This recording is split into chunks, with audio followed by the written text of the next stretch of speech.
This is Nicaragua, land of lakes and volcanoes, of lost civilizations and revolutionary history.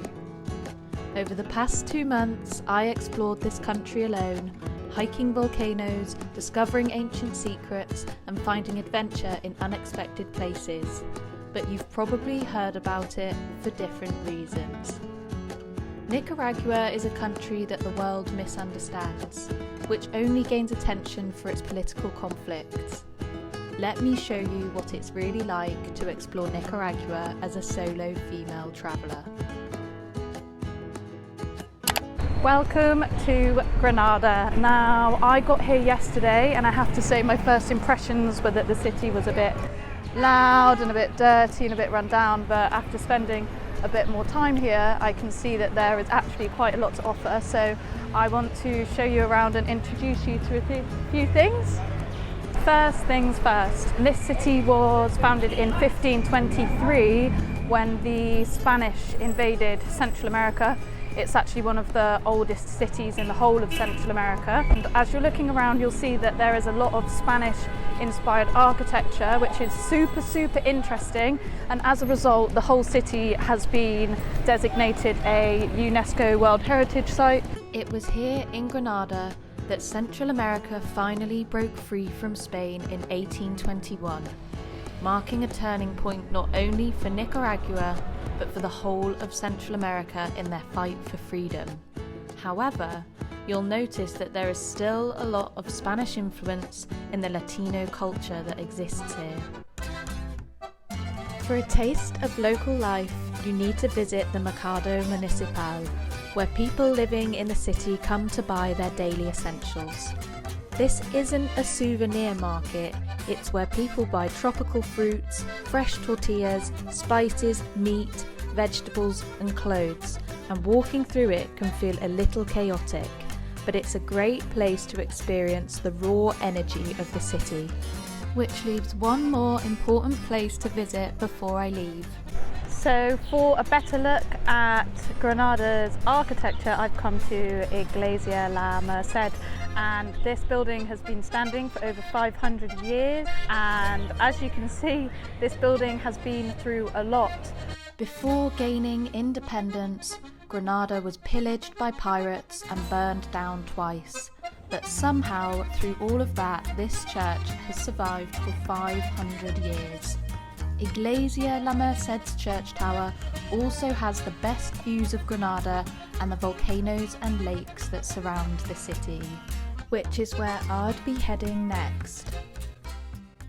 This is Moyagalpa, which is the largest town on the island of Ometepe.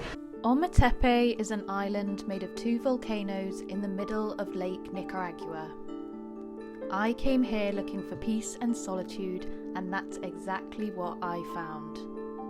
It feels untouched, almost like stepping back in time, and there's a relaxed atmosphere that covers everything, which has led many to believe that Ometepe is a place of magic.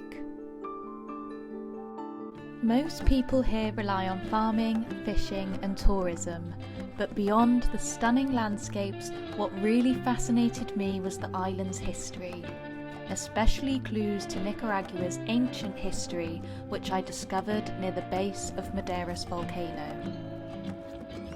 I want to show you something that I found super close to Finca Magdalena, which is another reason that people come and visit here, and it is really interesting. Finca Magdalena is also one of the best places on Ometepe to see the petroglyphs, and that's what this is right here. And as you can see, they are ancient carvings which have been chiseled into the rocks. Typically they're depicting animals and symbols, and you'll see a lot of spirals, and these were created by the indigenous people here. The last ones are thought to have been created before the 14th century, which is when the Europeans came and colonized Nicaragua. Good morning, and today we are in León, which is Nicaragua's other colonial city. And let me tell you, it is very different to Granada, and a lot of Nicaraguan people say that if you haven't visited León, you have not visited Nicaragua. León is a city with a very conflicted past.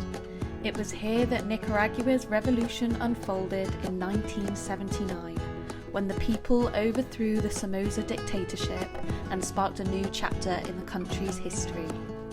Signs of that turbulent time are still everywhere, from the revolutionary murals to the bullet holes in the walls and the statues honouring the fallen heroes. The city is a living testament to Nicaragua's ongoing struggle for freedom and change. Parque Central is at the heart of León, which is also known as Independence Square. It's the best place to catch a glimpse of daily life and for people watching. The Central Park is also home to León's Cathedral, which is the largest in Central America. But León isn't all history. It also has a strong artistic and intellectual culture which has earned it the name University City. It's filled with galleries, cafes and a liberal energy which feels different to the rest of the country. And if you head to Nicaragua's Pacific coast, life moves to a different rhythm completely.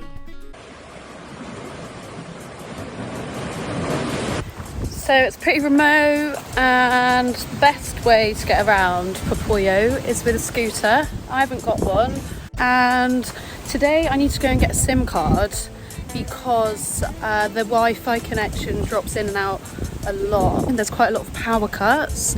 But the nearest shop to get a SIM card is a 30-minute walk away, so I'm walking along this dusty road. There's like nothing here really apart from a few houses on either side. It's really, really hot, and mostly the things that you can see are like some horses along the side of the road, maybe some pigs. There's a cart being pulled by some ox ahead and the occasional car. So yeah, it's got a really rural feel to it, which I really enjoy.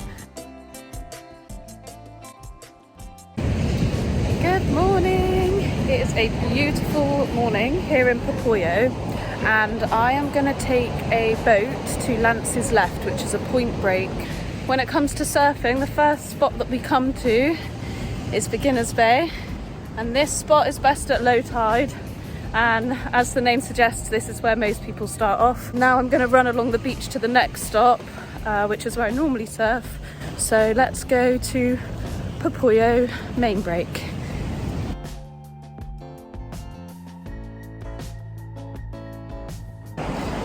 So just made it to the main break, and actually it's looking okay this morning. It's really light wind offshore, super clean.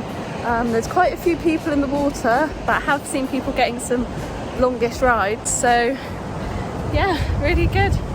And hopefully the next break that I go to, Lance's Left, is even better again. Lance's Left, or El Peñón, is a few kilometres away from Popoyo.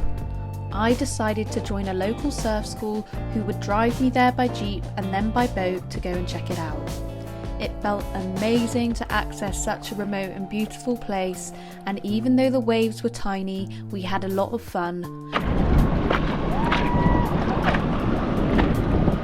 And on the way back, we were treated to an incredible Pacific sunset. Okay, so after going to this surf school a few times, I've decided to relocate to Guasacate, so the other side of the river. I was getting cut off a bit by the high tide sometimes and finding it hard to get back, and also after 2 weeks here, thought it'd be nice to have a change of scene, and I have found an amazingly affordable place to stay. It's called La Tica, next to the river, and it is $10 a night for a private room, which is absolutely crazy. La Tica is a short walkway from waves and Wi-Fi, the only place in Popoyo with reliable 24-hour internet, which meant moving to Guasacate was best not only for surfing, but also for remote working. So that is the end of my overview of 2 weeks alone in Nicaragua, and I hope you've enjoyed it. And once again, thank you so much for watching.